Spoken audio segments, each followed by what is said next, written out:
Tembe's elephants are famous for their big tusks, Ado's elephant population is noted for quite the opposite.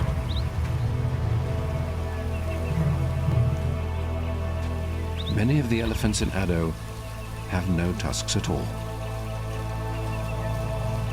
The reason for this goes back to the beginnings of Ado's history.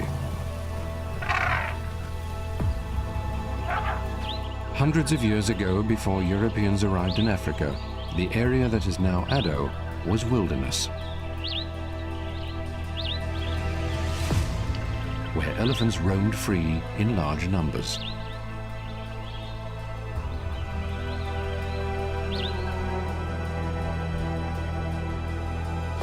In the 1900s, colonial farmers arrived and put down roots. Their crops were soon raided by the resident elephants, and conflict between man and beast escalated quickly. The farmers called for the government to exterminate the elephants, which they considered pests. A man named Major Pretorius was hired for this gruesome task. He shot and killed 92 elephants in under a year. Thankfully, the slaughter was called off before he could finish the job.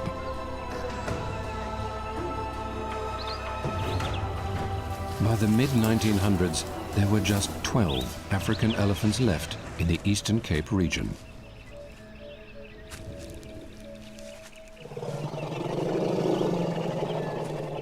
In 1931, forward-thinking conservationists set aside 2,023 hectares as a sanctuary for the last remaining elephants.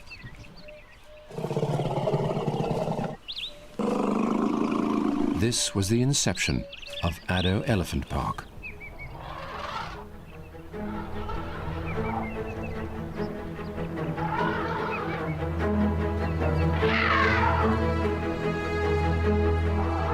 Now, 85 years later, the population has boomed to over 600 elephants in what's now the third largest national park in South Africa, covering 180,000 hectares.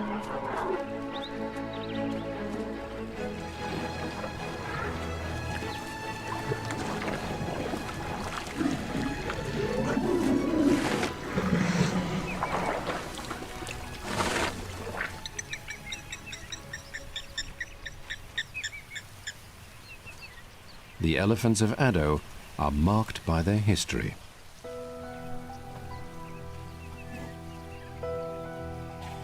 Today, only 5% of Ado's female elephants have tusks, and the males have much smaller tusks than those in places like Tembe. That's because the 12 elephants that survived Major Pretorius's cull had small tusks, or no tusks at all. All the elephants that live here today are thus descendants of the first 12. It's a stark reminder of how close they came to being completely wiped out.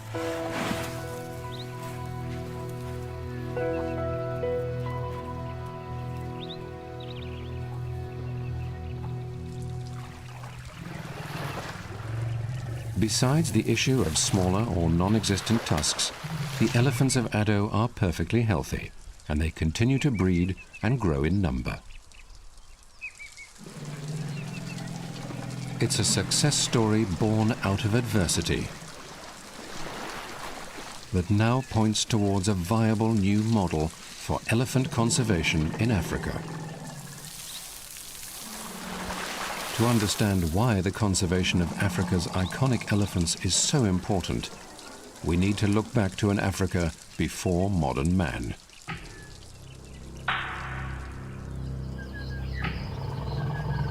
Elephants have existed in Africa for 5 million years.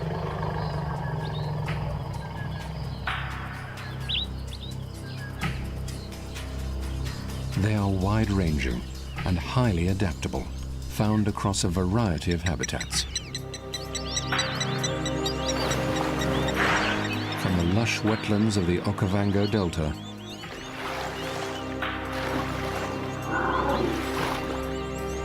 to the dry and barren wastelands of the Namib Desert, and many places in between.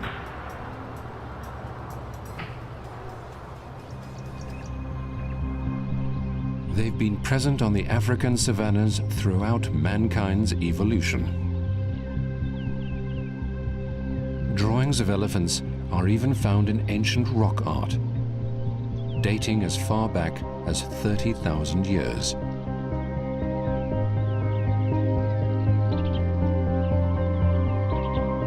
These depictions often show them being hunted by early man. Indeed, we have a long and blood-stained history with elephants. Over time, arrows became bullets, and the lust for ivory skyrocketed.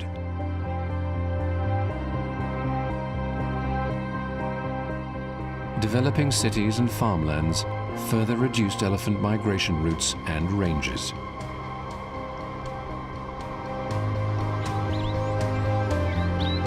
In a few hundred years, the elephant population declined drastically.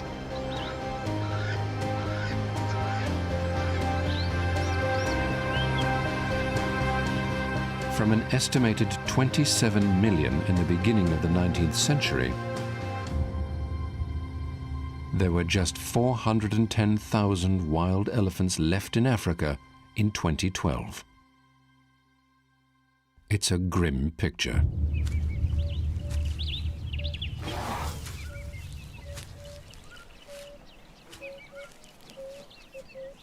But it does not tell the whole story. We are now at a turning point in elephant conservation in South Africa.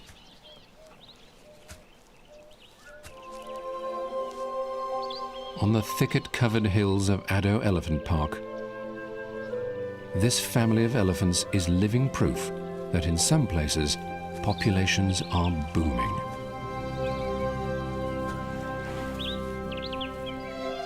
In Addo, elephant numbers are actually doubling every 13 years.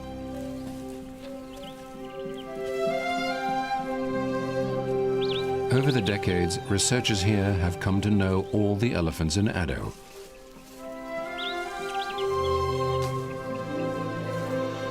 They are able to identify individuals by the shape of their tusks and the scars and holes in their ears.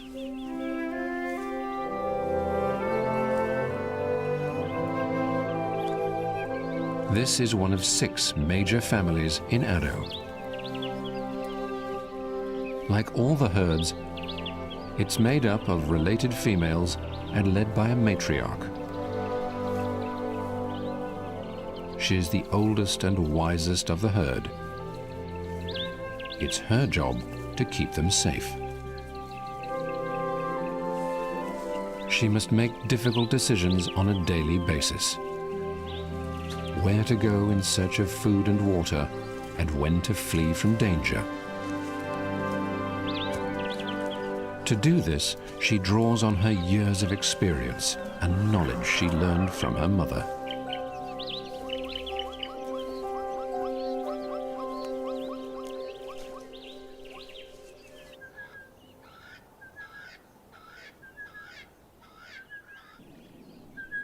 The bulls are more independent, preferring a mostly solitary existence. When they do meet other bulls, it's often to test one another through competitions of strength. In this way, the bulls in an area like Addo get to know each other, learning through experience where they sit in the hierarchy of size and power.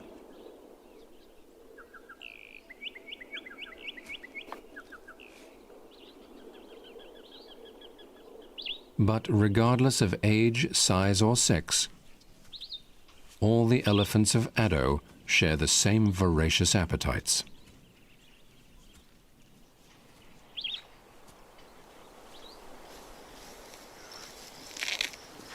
Elephants make a massive impact on their environment in their search for food.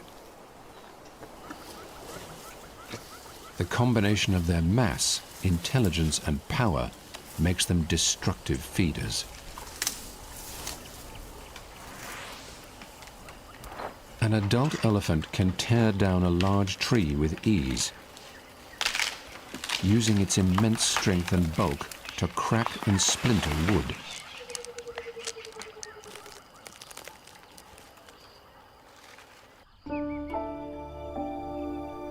In Addo, the impact of their feeding habits is clearly visible. In places, whole parts of the succulent thickets that should cover the landscape are gone. This loss is a concern. Many plant species in Addo are found nowhere else in the world. It's the double-edged sword of elephant conservation in South Africa. Maintaining viable populations of elephants threatens the safety of endemic plant species. Luckily, there is an abundant and fast-growing plant in Addo that the elephants love. The speckboom bush is a common succulent species with juicy green leaves that are high in moisture and mineral content.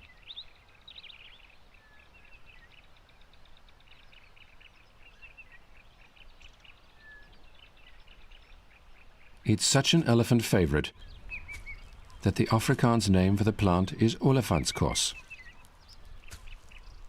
elephant's food.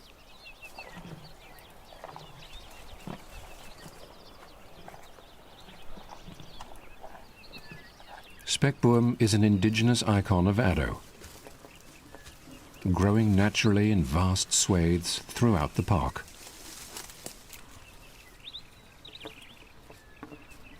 It also has other benefits besides being elephant fodder. Speckboom is incredibly good at reducing carbon dioxide in the atmosphere,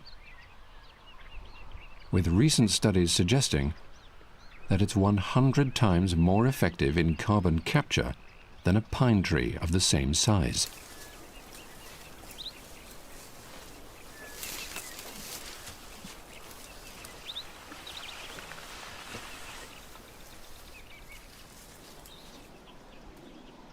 Another elephant favorite in Addo is actually an alien species.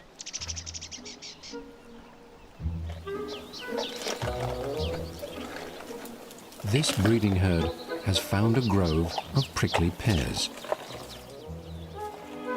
The spiky cactus originates in the Americas, but grows so well in the South African climate that it is now considered an invasive plant. This is no problem for the elephants, and the prickly pear's sharp spines offer little resistance to their grinding molars. As the elephants eat, they smash whole trees of the invasive plant.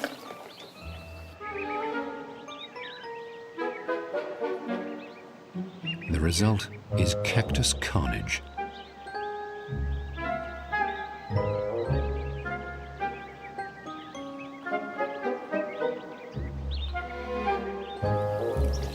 These elephants are unwittingly acting as alien species eradication officers. Elephant conservation may have its challenges, but it also has unexpected benefits.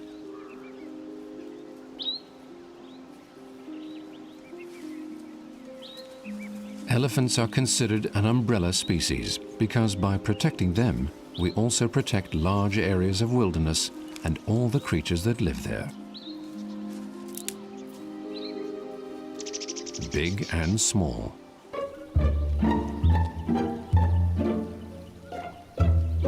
The flightless dung beetle was once widespread in South Africa. Today it lives in isolated populations, of which Addo's is the largest. This little character is intimately linked to the elephant and does a great deal of good for the environment with a bit of strength and a lot of tenacity.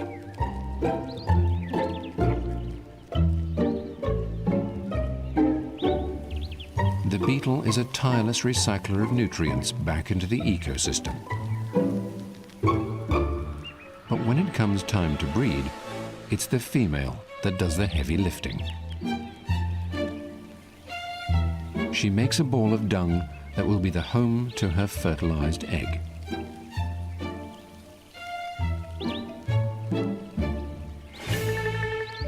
Building the brood ball is the easy part.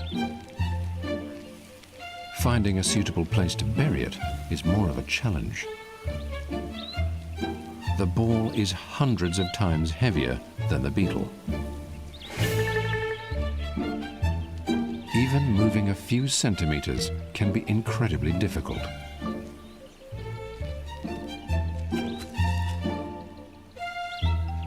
Yet she soldiers on. She's got a long way to go. The ground is filled with obstacles. Heaving the ball takes gargantuan strength. Yet the dung beetle can perform this incredible feat, as it is the strongest insect in the world.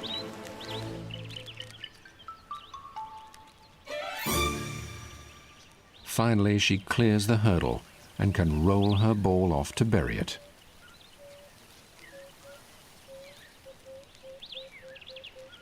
The dung beetle is an attentive mother by insect standards. But her commitment is nothing compared to that of an elephant mother's.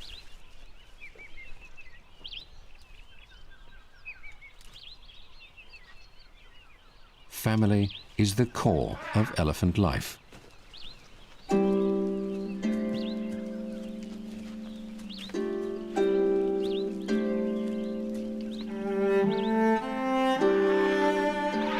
This herd in Addo is led by one of the oldest elephants in the park. At 60 years old, the matriarch is ancient. She's been a successful mother. The herd is made up of her many adult daughters and grandchildren. While her daughters and granddaughters will stay with her for their entire lives, her sons have left for a life outside of the herd. The young bull calves still with her will one day follow suit. It's the way of elephant life.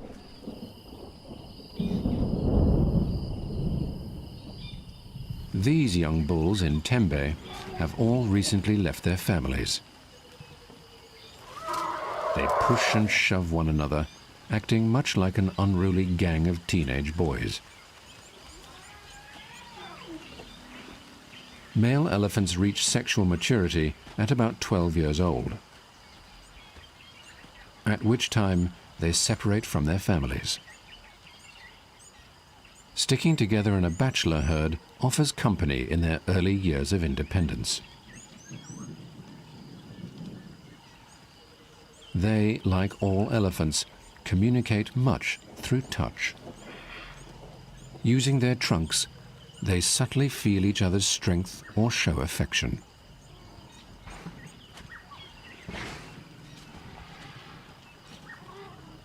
Off to the side of the watering hole, two males stand together. Their tenderness towards each other tells of a special bond.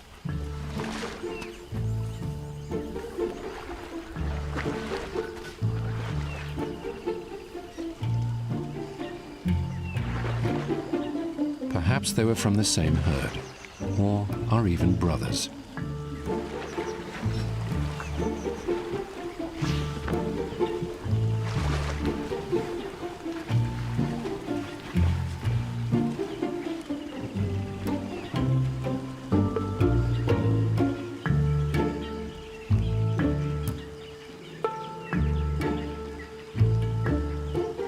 Bachelor herds are common among elephant populations across Africa. they are an indication that there are plenty of healthy young males in the area. In times before human settlements, the bulls would have roamed hundreds of kilometers to stake out new territories of their own.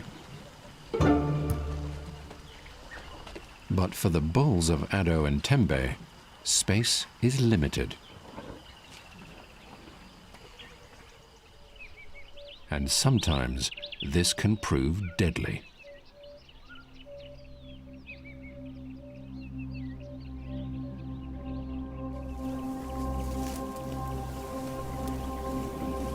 There are over 250 bull elephants in Addo.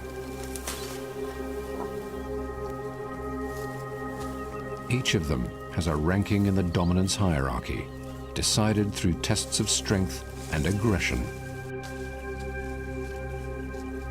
Because they don't have the option of dispersing naturally, competition between bulls for mating rights is more intense.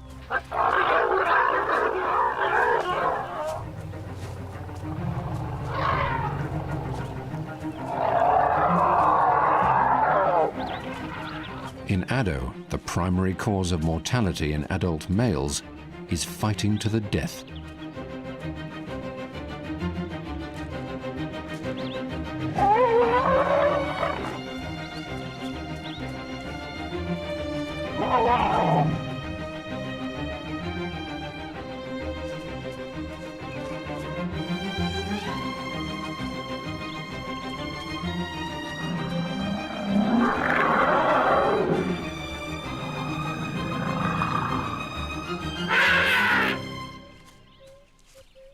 Luckily, this is just a skirmish.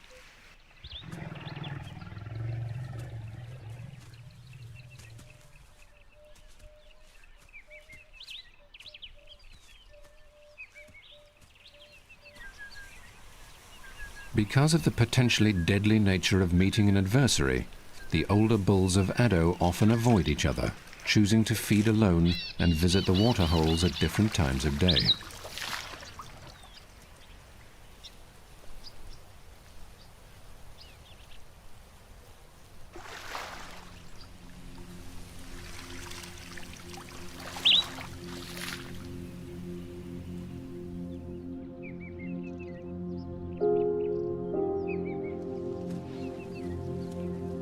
There are a few bulls in Addo that rule the top ranks due to their size and power.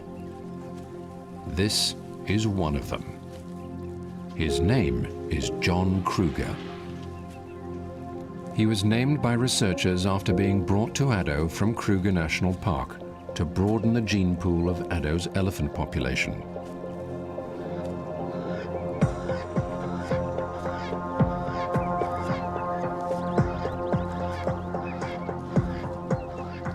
Today he's traveling with one of Addo's breeding herds.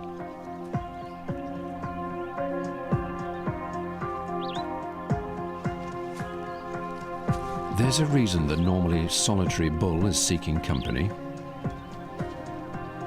He's here because one of the females is in estrus, which means she will soon be at her most fertile. If she accepts him, he will stay with her until she is ready to mate, fulfilling his destiny and bringing diversity to Addo's elephant gene pool. Genetic diversity is one of the greatest challenges for elephant populations confined to reserve areas. The successful relocation and mating of John Kruger is a major victory in the story of modern elephant conservation.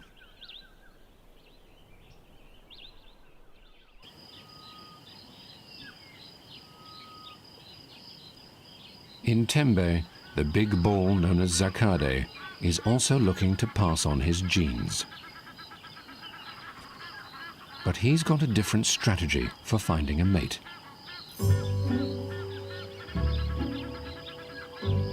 He'll wait at the waterhole and let them come to him. He's joined by a younger bull, but Zakade is too distracted to care.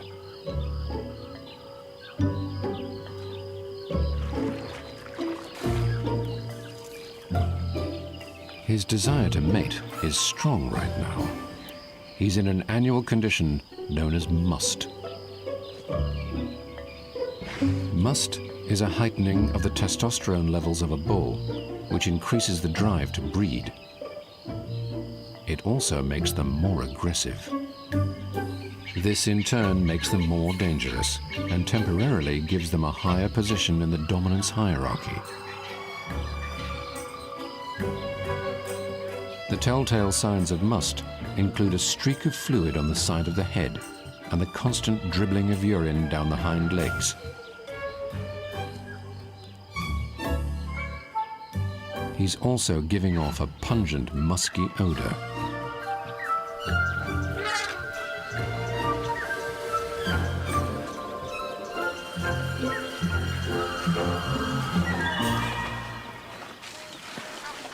But his elephant cologne attracts no attention from the breeding herd, who have just arrived and are more interested in drinking than his amorous odor.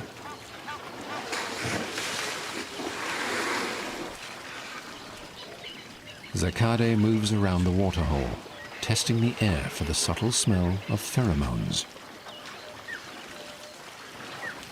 He's smelling to see if any of the cows are ready to mate. Scent is very important to elephant communication. Their trunk is actually a long prehensile nose and is extremely sensitive. Zacade's out of luck today. There are no females in estrus.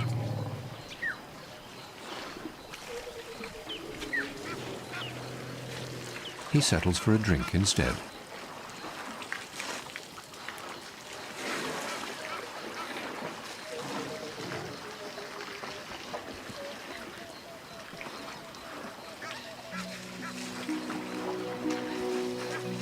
The most recently born calf in Tembe is also at the waterhole. Born less than 6 months ago, he weighs only 100 kilograms now, but may one day grow into a 6-ton giant.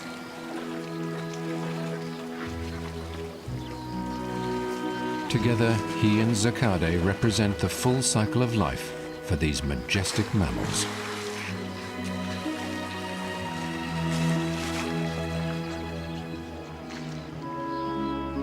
Slowly, the cows and their young start to move off, while the big bull chooses a direction of his own.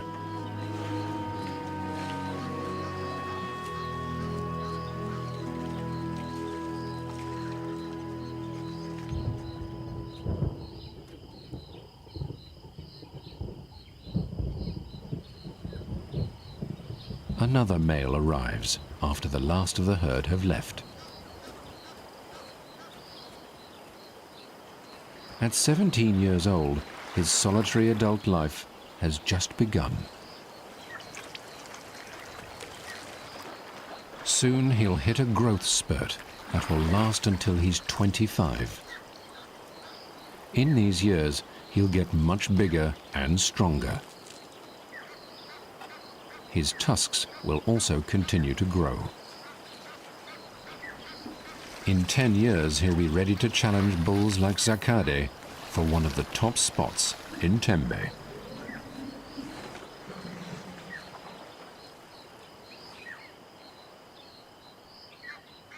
While Tembe's woodlands provide extensive cover from the sun, in Addo the elephants have few places to hide from the heat.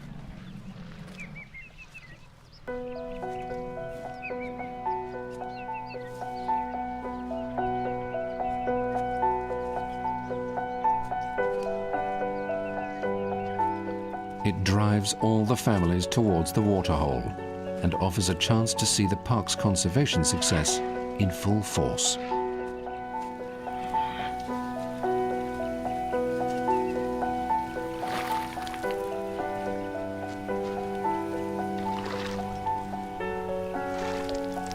Today it seems as if all of the herds are arriving at the water at the same time.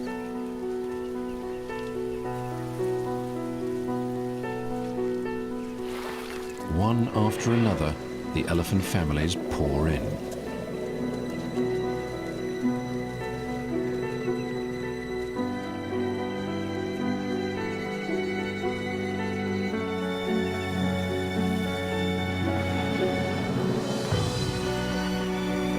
Some of the youngsters are so excited, they do the last stretch at a run.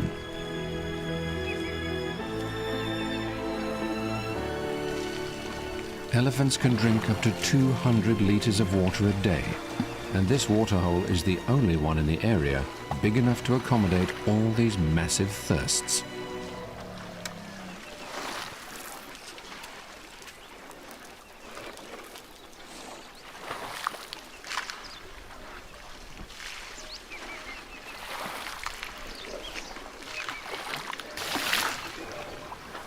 The visit to the waterhole is not only important for drinking and catching up with old friends, it also allows for another daily ritual: a good splattering.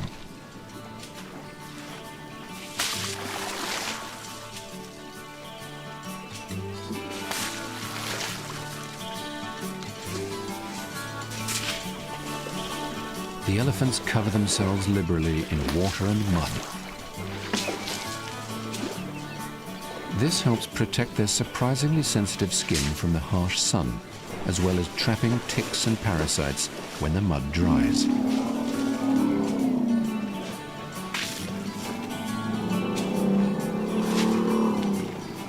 The adults are able to aim their mudslinging with remarkable accuracy, landing each trunkful on a different part of the body.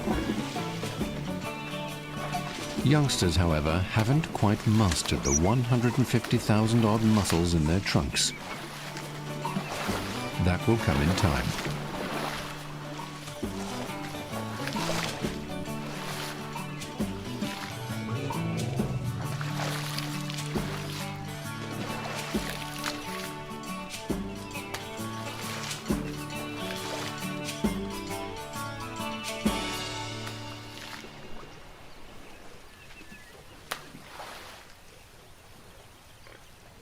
From the distance, a massive figure emerges. It's Addo's most dominant bull. His name is Terry, and he's 34 years old, at the zenith of his physical prime. He was named by the resident elephant researchers in Addo, who can easily identify him by the large hole in his ear, which is likely a war wound from fighting with another bull. Maybe it was even this battle that secured him the top